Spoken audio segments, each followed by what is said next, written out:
We're so excited to be in this facility. All of the hard work, all of the angst, all of the prayers, we're just so grateful. It has taken a community for this day to happen. You don't understand the fight. Guys, this is first class.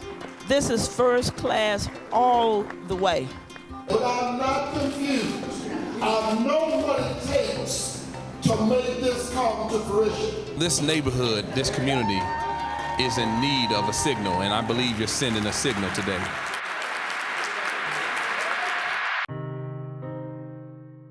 Let me just give y'all some perspective on what this block was like 15, maybe 20 years ago.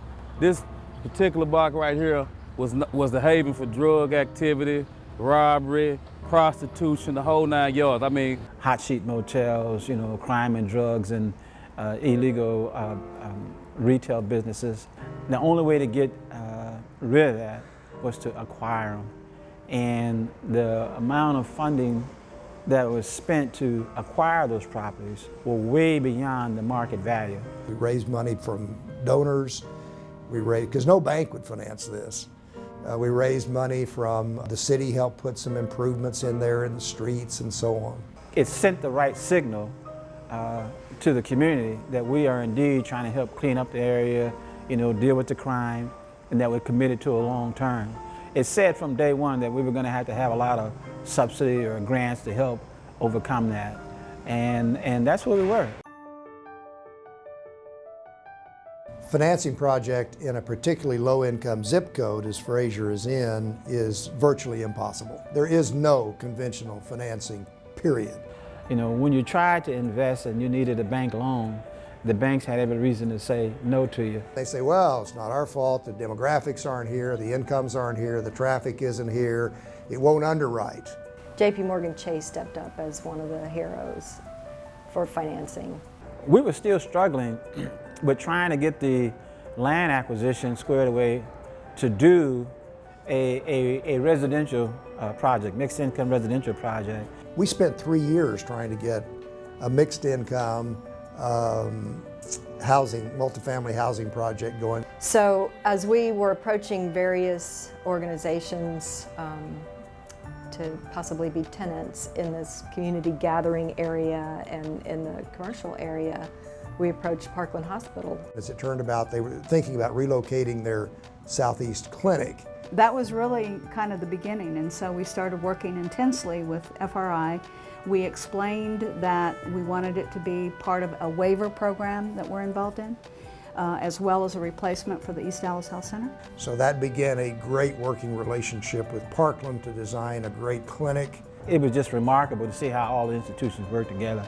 It's been the fastest and shortest length of time we've ever had here at Parkland to get a health center in place, and it is just gorgeous. We had a great team of people pulled together, from the contractor to the construction manager to the architects, and we got the project built.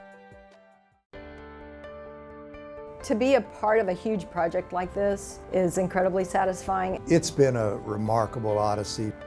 There was probably a reason why we couldn't put single-family homes there and a reason why we couldn't put multifamily homes there. There was a reason why this project needed to be there. You know, you don't have to go to Parkland Hospital, you don't have to go to the side of town. It's right here in the neighborhood. I would just say it's in the best interest of Dallas that we have a just and equitable society here. It's in all of our interest. I love seeing vision become reality, and what I experienced today is not only just synergy, but I think it's going to be a catalyst that's going to bring about transformation in this community. This kind of development does not happen typically in our neighborhood. This facility is top-notch. They did not spare anything in building this facility. You got to remember, this neighborhood feels forgotten.